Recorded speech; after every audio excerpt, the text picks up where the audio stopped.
Audio Jungle.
Bismillahirrahmanirrahim. Assalamualaikum warahmatullahi wabarakatuh. Salam sejahtera, salam literasi kewangan saya ucapkan kepada semua. Selamat datang ke pertandingan Pidato Bahasa Melayu Literasi Kewangan peringkat antarabangsa tahun 2021 peringkat separuh akhir. Pertandingan Pidato Bahasa Melayu Literasi Kewangan tahun ini merupakan anjuran daripada Institut Pendidikan Guru Malaysia IPGM dengan kerjasama Institut Pendidikan Guru Kampus Pendidikan Islam, Pertubuhan Seni Pengucapan Awam Malaysia PUSPA, Dewan Bahasa dan Pustaka DVP dan juga Wedding Wardrobe.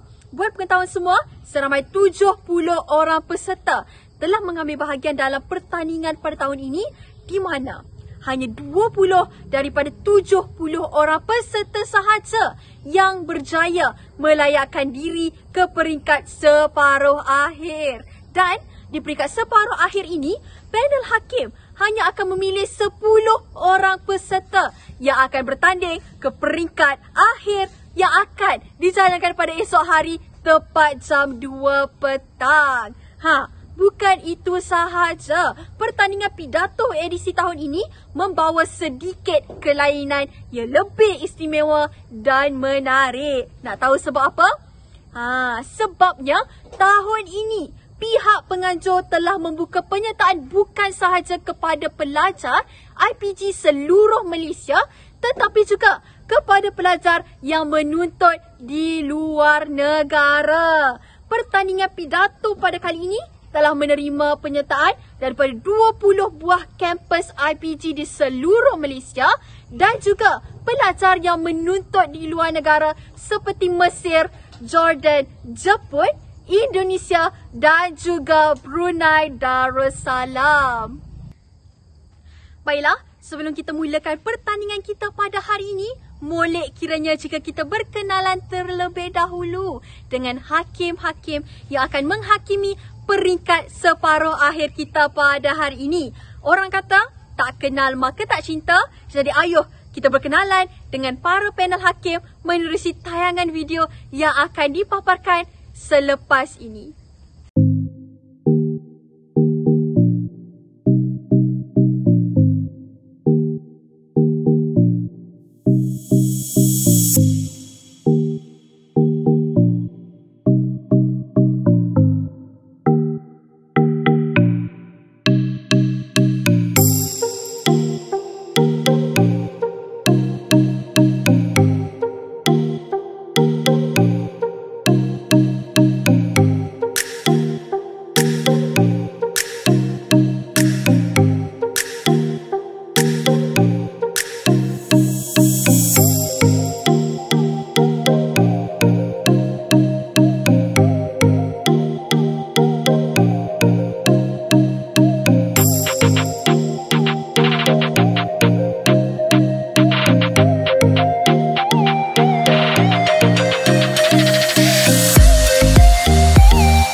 perkenalan buat hakim-hakim kita. Puan Fatih Najwa binti Osman merupakan pegawai perkhidmatan pendidikan. Seterusnya, Encik Muhammad Fikri bin Isnin merupakan pegawai eksekutif di Maybank Malaysia.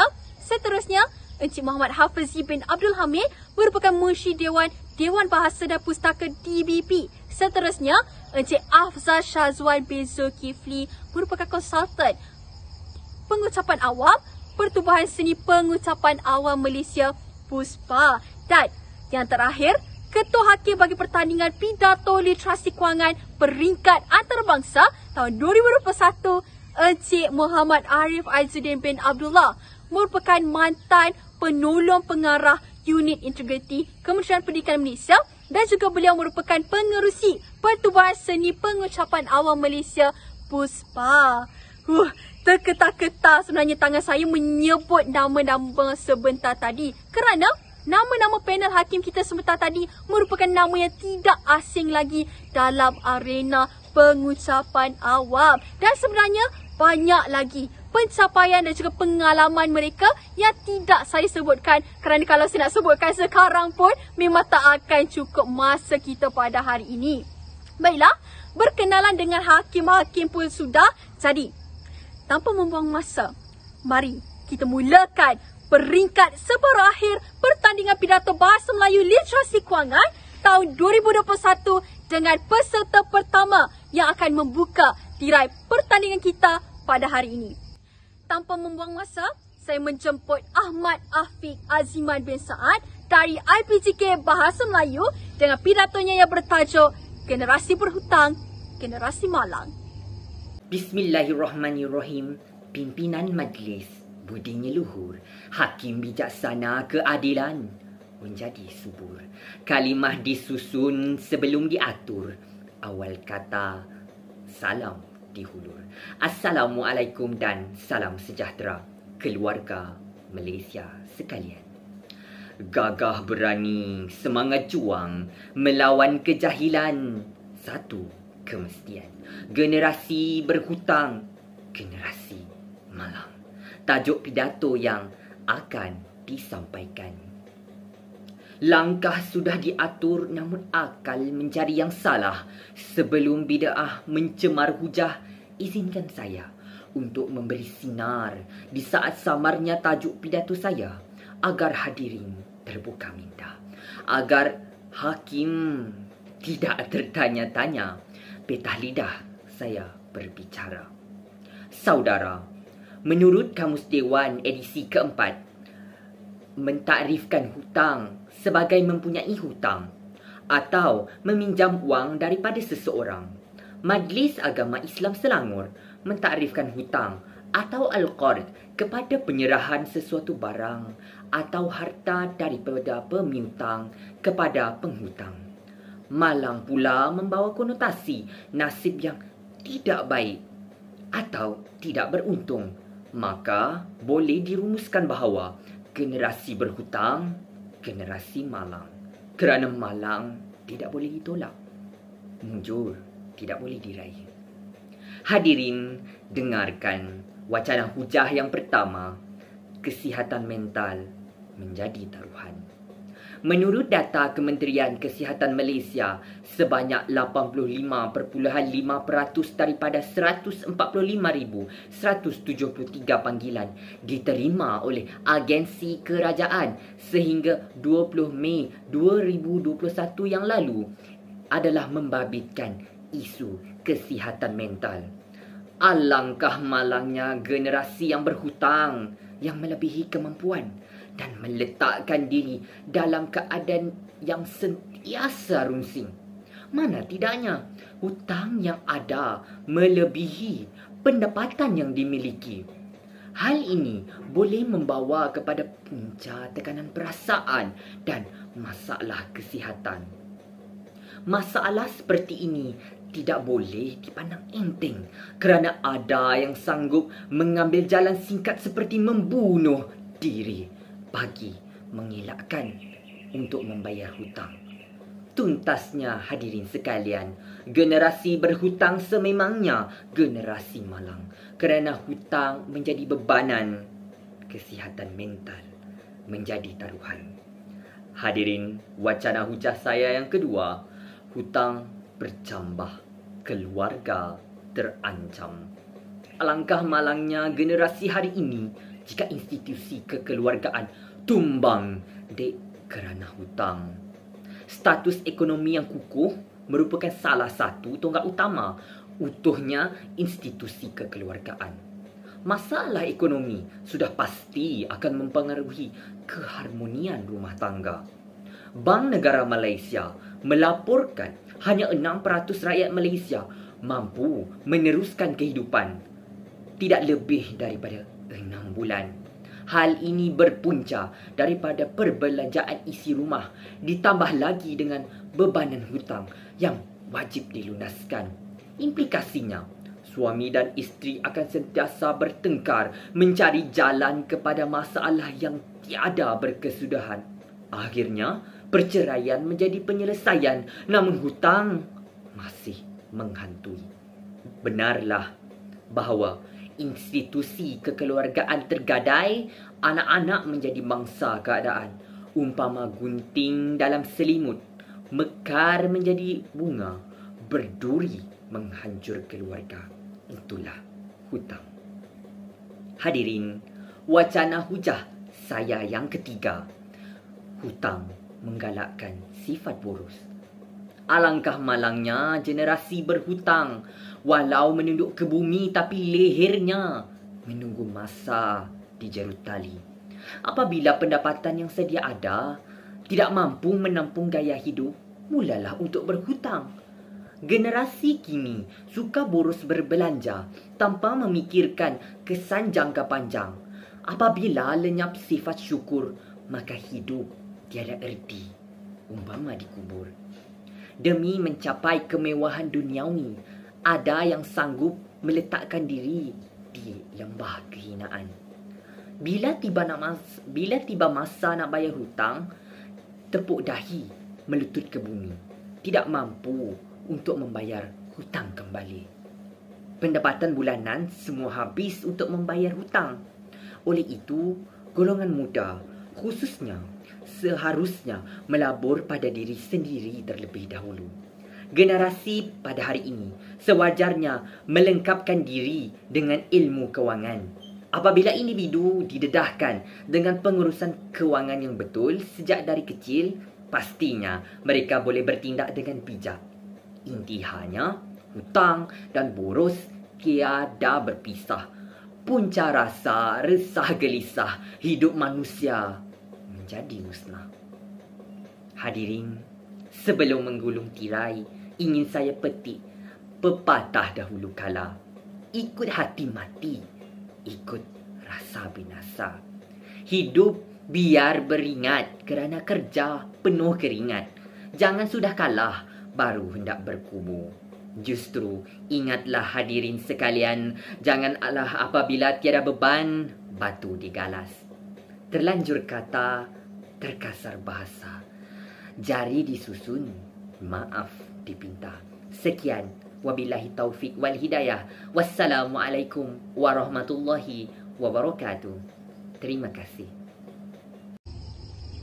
Hebat betul ya peserta kita sebentar tadi. Saya sebenarnya tertarik ya dengan salah satu isi yang disampaikan oleh saudara kita sebentar tadi, di mana hutang menggalakkan sifat boros. Saya sangat setuju kerana kita lihat sendiri pada hari ini sifat boros, terutamanya ketika berbelanja secara atas talian dalam keadaan pandemik pada hari ini. Baiklah, jom kita teruskan pertandingan kita pada hari ini dengan menjemput peserta kedua, Arif Iswandi bin Sazali dari IPTK Bahasa Melayu dengan pidatonya yang bertajuk Generasi Berhutang, Generasi Malang.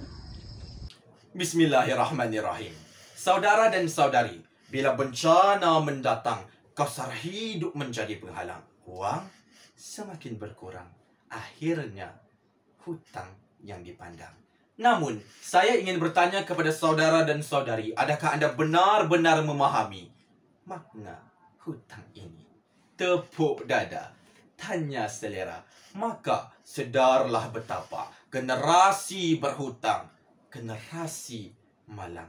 Assalamualaikum warahmatullahi wabarakatuh. Salam sejahtera dan salam literasi kewangan saya ucapkan kepada saudara dan saudari yang bervisi dekat di hati. Saudara, Profesor Emeritus Datuk Dr. Norma Mansur pernah berkata, kita ada data yang menunjukkan ramai rakyat Malaysia yang berhutang. Buktinya, nisbah hutang isi rumah kepada keluaran dalam negara kasar KNK adalah cukup tinggi, iaitu sebanyak 80%. Oleh hal yang demikian saudara dan saudari, generasi berhutang, generasi malang berkehendakkan kita untuk berbicara mengenai puncak, impak serta cara mengelak dan mengatasi masalah hutang ini agar generasi berhutang, generasi malang menjadi generasi berkualiti di negara terbilang. Lantaran itu, 3 generasi berbeza akan kita telusuri bersama. Saudara dan saudari, pertama, generasi gemilang yang perlu untuk kita contohi. Dalam sejarah peradaban manusia, kejadian bencana bukan sesuatu yang asing. Misalnya, bencana yang menimpa negara Mesir pada era Nabi Yusuf AS. Surah Yusuf dalam Al-Quran ayat 47 hingga 49 telah menceritakan kepada kita mengenai bagaimana Nabi Yusuf AS telah dilantik oleh Raja Mesir menjadi bendahari yang bertanggungjawab menguruskan khazanah negara pada ketika itu. Lantikan tersebut berlaku berdasarkan kemampuan baginda mentafsirkan mimpi raja bahawa mimpi tersebut berupa peringatan daripada Tuhan yang menyatakan bahawa bumi Mesir akan mengalami keadaan pertanian yang cukup subur selama 7 tahun. Dan disusuli dengan 7 tahun keadaan yang susah akibat kemarau yang menyebabkan ladang-ladang tidak akan dapat mengeluarkan hasilnya. Maka, rakyat harus berusaha bercucuk tanam selama 7 tahun dan hasilnya dijaga dengan baik. Hanya sebahagian saja yang digunakan, sementara selebihnya disimpan untuk menghadapi suasana kemarau selama 7 tahun mendatang. Saudara dan saudari, kisah generasi ini memberitahu kepada kita bahawa kita perlu bersiap siaga untuk menghadapi suasana susah pada masa akan datang. Ibarat sediakan payung sebelum hujan. Pada masa yang sama, generasi ini juga mengajar kita untuk mengukur baju di badan sendiri agar tidak susah di kemudian hari. Memang benarlah kata Irfan Khairi, kekayaan bukan bermaksud berapa banyak pendapatan yang kita peroleh, tetapi berapa banyak yang boleh kita simpan untuk masa depan. Oleh itu, bersiap sedialah saudara dan saudari dengan wang simpanan pribadi, bukannya hutang yang lebih tinggi. Kerana generasi berhutang, generasi malang. Kedua, generasi pada zaman kejatuhan yang perlu kita insafi. Umum mengetahui bahawa Jepun merupakan sebuah negara yang maju dan juga canggih dengan teknologi-teknologi yang jitu. Namun, adakah anda pernah mendengar Jepun merupakan sebuah negara yang hutangnya paling tinggi di dunia? Buktinya, hutang negara Jepun ketika ini telah pun mencecah 237% berbanding KNK-nya. Lantaran daripada hutang kerajaan yang tinggi, kerajaan Jepun terpaksa meningkatkan kadar cukai yang dipanggil consumption tax sebanyak 10%. Dan sekiranya masalah hutang ini semakin serius, kadar tersebut akan menjadi 15%. Profesor Dr. Muhammad Nazari Ismail menyatakan bahawa situasi ini membuatkan kerajaan Jepun di dalam dilema kerana khawatir kenaikan kadar cukai akan menaikkan kos sara hidup rakyat yang mengakibatkan rakyat keberatan untuk berbelanja sekaligus membuat keadaan ekonomi Jepun semakin tenat. Sebenarnya, senario ini berpunca daripada kemelesetan ekonomi yang teruk di sana pada tahun 1989 yang lalu. Walau bagaimanapun, pihak kerajaan Jepun tidak berdiam diri. Pakej rangsangan ekonomi menjadi solusi untuk menyelesaikan masalah ini. Namun, masalah hutang tersebut masih tidak dapat ditangani sehingga ke hari ini. Malangnya, nasi sudah pun menjadi bubur. Maka, saudara dan saudari, kisah generasi ini memberitahu kita mengenai peranan pemimpin dalam mengatasi sesuatu kebincangan yang berlaku kerana condong yang akan menongkat, rebah yang akan menegak. Lantas, kesilapan pemimpin dalam menguruskan kewangan negara membolehkan hutang yang ditanggung tidak mampu lagi ditampung. Oleh itu, benarlah generasi berhutang, generasi malang. Saudara dan saudari yang budiman, ketiga, kita bermuhasabah diri menilai isu yang berlaku pada generasi hari ini. Pada tanggal 18 Mac tahun 2020 yang lalu, rakyat Malaysia diarahkan berkurung di rumah akibat COVID-19 amuk amarah rakus memamah. Sejak daripada itu, beratus-ratus, malahan beribu-ribu rakyat alami tempiasnya. Buktinya, Datuk Seri M. Saravanan menyatakan bahawa seramai 140,608 rakyat hilang mata pencarian akibat COVID-19 menunjukkan belang. Perkara ini membuatkan rakyat makin tertekan dengan desakan hidup yang membeban. Masakan tidak tertekan, hidup dibelenggu hutang, hilang pekerjaan, bagaimana hendak selesaikan masalah yang ditantang. Akibat hutang yang ditanggung, ramai rakyat membiarkan diri tergantung. Tambahan pula, pada tanggal 17 Ogos yang lalu, seorang lelaki berumur 46 tahun ditemui parah dipukul akibat hutang yang dipikul. Oleh itu, saudara dan saudari, tak tumbuh, tak melata, tak sungguh orang tak kata bahawa hutang membawa malang, bukannya membawa senang. Ingatlah pesan pujangga, mari berjuang dulu, jangan berlawan kemudian. Saudara dan saudari, tuntasnya, 3 generasi telah saya bawakan kepada anda semua untuk sama-sama kita teladani. Pesan saya, contohilah generasi gemilang Nabi Yusuf, insafilah generasi di Jepun yang menangguh hutang yang bertimbun-timbun dan muhasabah diri menilai isu yang berlaku pada generasi hari ini. Maka, sudah terang lagi bersuluh. Generasi berhutang, generasi malang. Sekian wabillahi taufiq wa hidayah. Wassalamualaikum warahmatullahi wabarakatuh. Pidato yang sangat bernas daripada peserta kita sebentar tadi. Bak kata saudara Arif, sediakan payung sebelum hujan, menabunglah untuk masa depan yang cerah. Baiklah, seterusnya, jom kita saksikan pula peserta kita yang ketiga, saudari Awanis Nabila binti Suhaili daripada IPCK Darul Aman dengan pidatonya yang bertajuk Industri Digital Memacu Ekonomi Global. Papan kekunci di hujung jari, tangan menari sepantas lari, ekonomi global mempamer diri kerana industri digital makin berseri. Industri digital memacu ekonomi global. Begitulah indahnya mauduk pidato yang bakal menitip dari bibir saya. Assalamualaikum warahmatullahi wabarakatuh dan salam perjuangan di bumi Tuhan. Sejambak mawar seharum kasturi buat peneraja majlis, div-div terhormat barisan panel hakim yang sentiasa menjunjung panji keadilan, penjaga masa yang sentiasa cakna dengan prinsip al-an. Salam penuh ukhuwah buat para penonton yang saya kasih sekalian. Pengasas Forum Ekonomi Dunia, Klaus Schwab, dalam bukunya The Fourth Industrial Revolution menjelaskan bahawa revolusi industri keempat ini ditandai oleh kemunculan superkomputer, robot pintar, kenderaan tanpa kemudi, suntingan genetik dan perkembangan neuroteknologi yang memungkinkan manusia menggunakan akal secara optimal. Dalam erti kata lain, dunia hari ini tidak jauh dari kebergantungan terhadap robot yang akan menjadi peneman dalam menguruskan hal harian. Jangan kita berasa hairan jika lagi beberapa tahun kita akan melihat segala barangan mahupun makanan yang dipesan secara dalam talian akan datang di hadapan kita hanya dengan hikmat bantuan drone.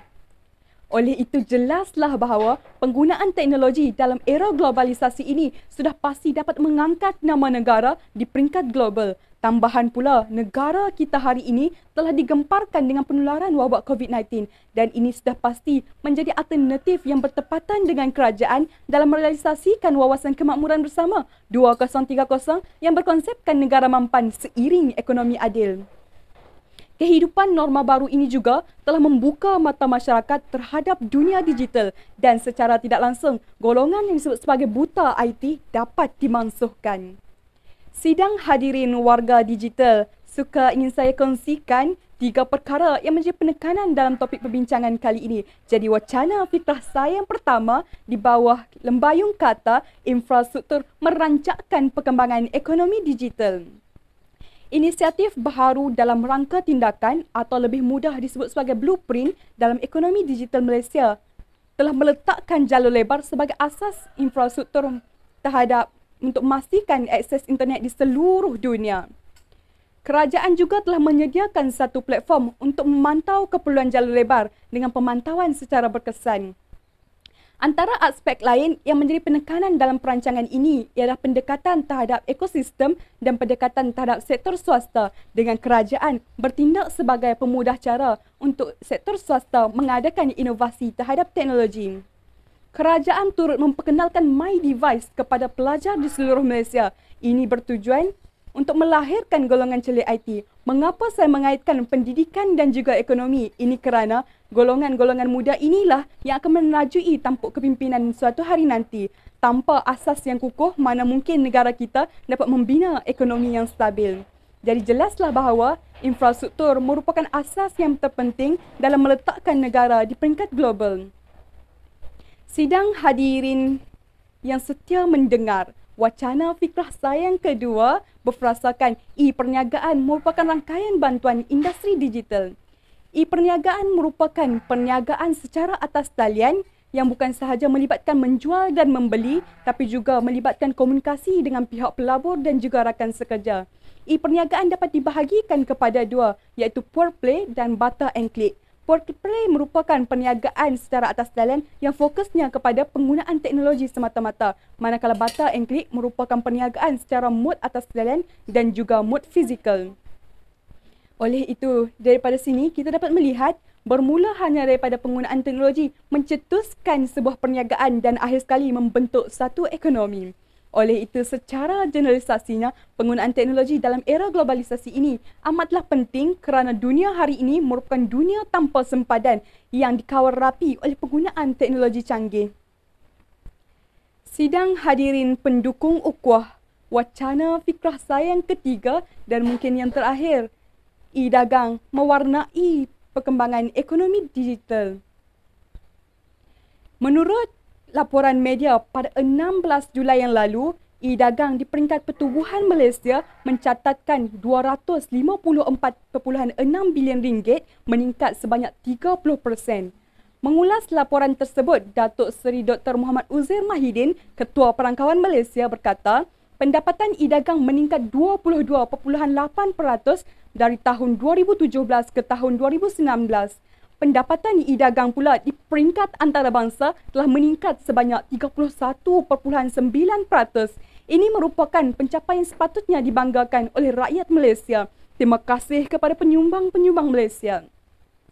Transaksi secara boleh menjual, membeli, membayar perkhidmatan atau barangan inilah yang disebutkan sebagai e-dagang. Antara aplikasi dagang dunia nyata seperti perbankan dalam talian, jual beli dalam talian, rangkaian sosial dan banyak lagi. Berdasarkan hujah-hujah di atas, sudah terang lagi bersuluh bahawa industri digital sudah tidak dinafikan lagi peranannya dalam mencorakkan ekonomi yang adil. Jadi konklusinya, ayo semua rakyat Malaysia, kita warnakan industri digital kita agar kita dapat meletakkan nama di peringkat antarabangsa. Sidang hadirin warga madani, sebelum mulut mengikat kata, sebelum kaki mengundur langkah, izinkan saya menyampaikan pantun. Akal manusia giat berputar, putaran laju tiada hentian, idea bernas luahan minda pintar, tetaplah dicurah untuk kemakmuran sekalian. Komputer riba, komputer meja, telefon awam, telefon pintar, tetapkan maju ekonomi negara, jangan pernah mundur gentar. Seutas benang melilit rapi, seuntai kata tersemat di hati, saya berdiri mengundur diri. Salam kasih membawa pergi. Sekian dari saya, yakin betul maju terus. Betul kata saudari Awanis Nabila kita sebentar tadi bahawa e-dagang pada hari ini bukan sahaja mewarnai perkembangan ekonomi digital tetapi sangat memudahkan kita para pengguna terutamanya dalam keadaan pandemik COVID-19 pada hari ini. Jom kita saksikan pula peserta kita yang keempat, Saudara Muhammad Ikhwan bin Muhammad Nafiah dari Universiti Yarmouk, Jordan dengan pidatonya bertajuk Strategi Literasi Kewangan Kebangsaan 2019-2023 memperkasa pengurusan kewangan rakyat. meskipun ilmu turun-temurun, jauh hari juga yang mengenal manikam. 10 jari kemas kususun, mohon bicara dan membuka kalam. Bismillahirrahmanirrahim. Salam apresiasi buat saudara penganjur majlis, panel hakim yang arif lagi bijaksana, warga dewan, hadirin hadirat sekalian, Assalamualaikum dan salam masyarakat celik kewangan. Hadirin sekalian, berdirinya saya di sini meskipun di bumi perantauan, tidak lain dan tidak bukan ingin berkongsi wadah pemikiran di bawah mauduk pilihan, iaitu Strategi Literasi Kewangan Kebangsaan 2019-2023, memperkasa pengurusan kewangan rakyat. Literasi kewangan merujuk kepada pengetahuan atau pemahaman mengenai pelbagai produk kewangan yang membantu seseorang dalam pengurusan wang, kemahiran kewangan, pelaburan dan juga perancangan cukai tersendiri. Frasa memperkasa pengurusan kewangan rakyat pula ialah keadaan di mana taraf pengurusan kewangan yang dahulunya lemah dan kurang efisien ditambah baik dan diperkasa. Impak daripada strategi literasi kewangan kebangsaan ini, atau lebih masyhur sebagai strategi kebangsaan. Bicara perdana saya yang pertama, strategi kebangsaan menyemai nilai murni sejak usia muda. Seperti yang termaktub dalam dasar strategi literasi kewangan kebangsaan, anak-anak kecil, khususnya pelajar-pelajar sekolah, merupakan salah satu daripada golongan sasaran Pelan Tindakan Malaysia. Hal demikian ini kerana kerajaan kita sedar akan hakikat anak-anak kecil ini masih lagi segar daripada isu dan masalah kewangan. Malahan, mereka mudah dibentuk dengan acuan yang baik, ibarat melentur buluh, biarlah dari rebungnya. Justru, tindakan-tindakan holistik yang dijalankan termasuklah pertamanya, memperluas elemen asas pendidikan kewangan dalam kurikulum pendidikan mulai peringkat prasekolah, sekolah rendah dan sekolah menengah. Seterusnya, memperkukuhkan pendidikan kewangan melalui aktiviti kokurikulum dan seterusnya memperkenalkan pembangunan keupayaan dan sokongan kepada guru-guru serta yang terakhir menggalakkan penyertaan pendidikan kewangan dalam kalangan murid, ibu bapa dan masyarakat setempat. Ayo kita fikir sejenak. Adakah usaha penyemaian nilai murni celik kewangan ini cukup memadai dengan usaha pihak sekolah? Tentunya tidak. Oleh hal yang demikian inilah penglibatan ibu bapa dititik beratkan kerana di mana tumpahnya kuah jikalau tidak ke nasi. Kerana bagaimana acuan, begitulah kuihnya. Dan kerana anak-anak ini ibarat kain putih, ibu bapa lah yang mencorakkannya. Hadirin yang dikasihi sekalian, membuka tirai bicara kedua saya, strategi kebangsaan memupuk tabiat kewangan positif dalam kalangan kumpulan sasaran. Lazim dewasa ini betapa ramai daripada masyarakat kita yang tidak dapat mengadaptasi pengamalan tabiat kewangan positif. Senario yang acapkali kita lihat pada hari ini, bagaimana ramai antara kita yang mudah terpedaya dengan skim cepat kaya dan tidak kurang juga anak-anak muda yang boros dalam berbelanja. Merujuk kepada laporan kajian Pantauan Ekonomi Dasar Malaysia Disember 2020 yang diterbitkan oleh Bank Dunia, menunjukkan bahawa anggaran 60% individu yang diisytiharkan muflis adalah tergolong dalam kalangan belia berusia 22 hingga 25 tahun di negara kita. Rentetan daripada laporan ini membuktikan bahawa anak muda yang diklasifikasikan sebagai muflis ekoran daripada tabiat berbelanja melebihi pendapatan. Lalu yang demikian itu, hadir strategi kebangsaan membawa plan-plan tindakan yang progresif dan inovatif. Antaranya, menyampaikan pengetahuan kewangan dalam kalangan belia bagi menggalakkan tabiat kewangan positif ini dan juga memupuk amalan pengurusan wang secara bijak melalui pendidikan kewangan dalam komuniti dan juga di tempat-tempat kerja. Tuntasnya, pada akhirnya masalah pengangguran, masalah muflis ini dapat dibendung dengan baik kerana pendidikan kewangan yang disebarkan dengan baik. Hadirin warga dewan berminda wawasan sekalian, bicara ketiga saya ialah meningkatkan akses maklumat, alat kewangan dan sumber berkaitan pengurusan kewangan oleh strategi kebangsaan ini sendiri. Warga dewan sekalian, Profesor Dr. Hazita Azman daripada Fakulti Sains Sosial dan Kemanusiaan Universiti Kebangsaan Malaysia menyatakan bahawa alaf 21 kini menyaksikan kepada kita semua betapa mudahnya informasi dan maklumat terkini disebarkan atau lebih spesifik ditularkan. Cuba bayangkan bersama, alangkah indahnya dunia sekiranya maklumat-maklumat berkaitan pengurusan kewangan ini dapat ditularkan seiring dengan peredaran zaman. Tepuk dada, tanya selera. Justru pelan tindakan di bawah strategi kebangsaan menjadikan dua agenda utama. Yang pertama, menjadikan maklumat asas berkaitan dengan pendidikan kewangan mudah diperolehi, diakses dan difahami oleh semua golongan masyarakat. Dan yang kedua, mempergiatkan inisiatif pendidikan kewangan melalui kempen mendekati masyarakat di seluruh negara. Rangkumannya, pendidikan kewangan tidaklah terbatas kepada anak-anak muda, kanak-kanak di pelajar sekolah sahaja. Namun, masyarakat di seluruh tanah Melayu yang merdeka ini dapat berpeluang untuk mengetahui bagaimana menguruskan wang dengan baik, yang mana pada akhirnya kita dapat memperkasakan pengurusan kewangan rakyat. Sebagai intihar, timbang tara dan kesimpulan pidato literasi kewangan ini jelas terbukti bahawa strategi literasi kewangan kebangsaan 2019-2023 ini sememangnya memperkasa pengurusan kewangan rakyat. Pelan tindakan yang inklusif serta proaktif seperti yang telah dihuraikan daripada awal masa dimulakan lagi. Akhir kalam, suka untuk saya saling menasihati. Isu kewangan bukanlah suatu permainan. Pengurusan kewangan adalah asas kepada kesejahteraan kehidupan. Justru, hiduplah dalam kesederhanaan, utamakanlah keperluan berbanding kemahuan. Mudah-mudahan bangsa Malaysia celik kewangan, sifar perhutangan.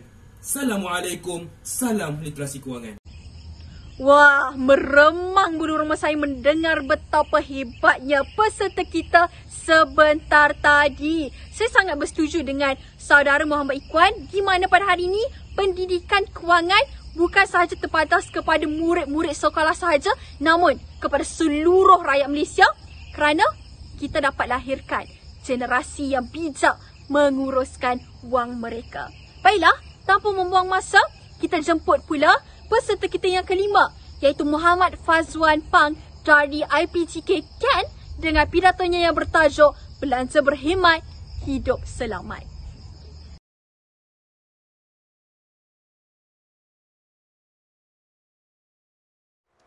Masak meranum buah ara jatuh sebiji di atas papan.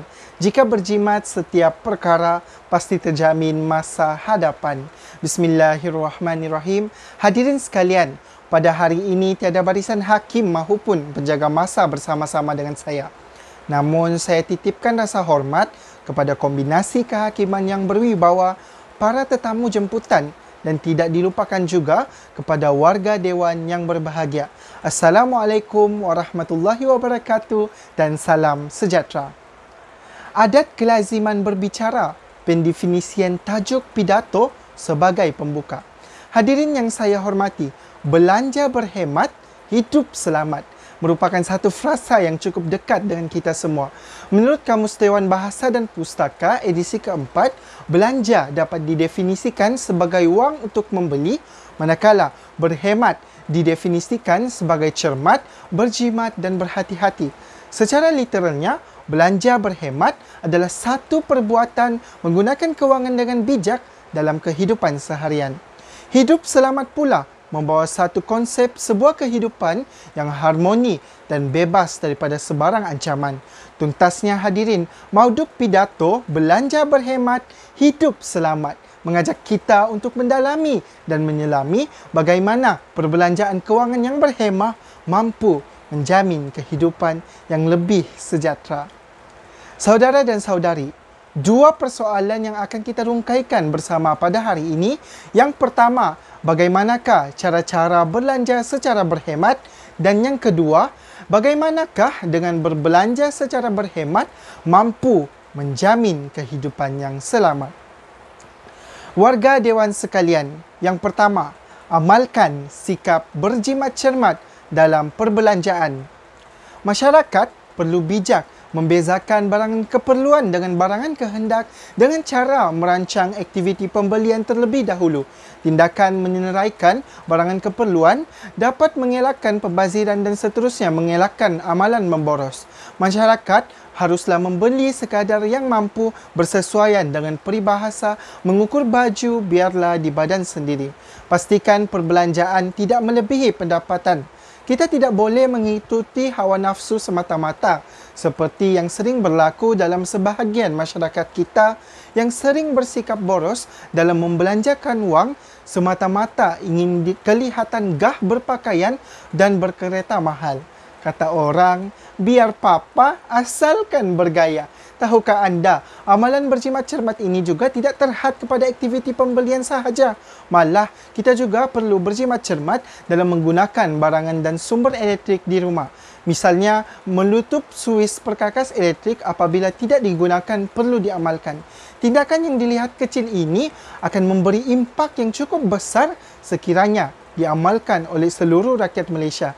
Ini kerana amalan ini dapat mengurangkan pembayaran bil utiliti sehingga mampu menjimatkan kewangan. Saudara dan saudari, yang seterusnya, amalkan budaya menabung. Sejak di bangku sekolah lagi, kita sering diajar oleh guru dan ibu bapa kita untuk menyimpan lebihan wang saku ke dalam tabung. Menginjak ke alam dewasa, kita seharusnya mengamalkan amalan menabung ini secara konsisten dengan cara menyimpan tabungan di dalam bank. Catatkan aliran keluar masuk kewangan pada setiap bulan bagi menilai perbelanjaan. Perkara ini pastinya dapat membantu masyarakat bagi membuat penilaian perbelanjaan secara berhemah. Tamsilnya, sebahagian wang dapat diperuntukkan untuk membayar bil, melunaskan sewaan kereta dan rumah dan seterusnya dapat membeli barangan keperluan. Wang selebihnya akan disimpan di dalam bank dan dapat digunakan ketika kecemasan. Biarlah menabung secara sedikit kerana sedikit-sedikit lama-lama menjadi bukit. Tuntasnya, pengurusan wang yang bijak dapat menjamin kesejahteraan hidup kita pada masa hadapan. Sidang Dewan yang saya hormati, sebentar tadi saya telah menunjukkan dan saya telah menjawab persoalan yang pertama, iaitu bagaimanakah cara-cara berbelanja secara berhemah. Bagi menjawab persoalan yang kedua pula, iaitu bagaimanakah dengan berbelanja secara berhemat mampu menjamin kehidupan yang selamat. Yang pertama adalah dapat mengelakkan seseorang itu terjebak daripada masalah hutang. Orang yang berbelanja dengan boros, kebiasaannya tidak akan berfikir panjang untuk berbelanja sehingga mereka sanggup berhutang. Ini menyebabkan mereka terjerat dengan masalah hutang sehingga menyusahkan diri mereka sendiri. Ada yang lebih parah lagi, terjebak dengan ceti haram. Isu hutang ini menjadi polemik sehingga ada mangsa yang sanggup membunuh diri, malah membunuh sekeluarga kerana tidak mampu menanggung sakit dan peritnya menghadapi hutang yang banyak. Oleh hal yang demikian, jelaslah bahawa dengan berbelanja secara berhemat, hidup akan menjadi selamat. Warga Dewan sekalian, sebagai penggulung mauduk pidato pada hari ini, sesungguhnya amalan berbelanja secara berhemat mampu menjamin kewangan kita pada masa hadapan. Amalan berbelanja secara berhemat merupakan satu nilai murni yang diajarkan oleh setiap agama di dunia ini. Oleh itu, amalan ini harus ditanam dalam diri masyarakat sejak kecil lagi kerana melentur buluh biarlah dari rebungnya. Perkara ini pastinya menjadikan kehidupan kita akan lebih harmoni, sentosa dan bahagia. Rancanglah perbelanjaan demi kehidupan yang selesa seperti kata-kata tokoh Mahatma Gandhi. Berfikirlah untuk hari esok dan bertindaklah untuk hari ini. Sekian, terima kasih. Pidato yang sangat hebat daripada saudara Muhammad Fazwan kita sebentar tadi. Saya setuju dengan apa yang saudara Fazwan kita sampaikan sebentar tadi, di mana berbelanja secara berhemah dapat menghindarkan kita daripada terjerumus dalam masalah hutang.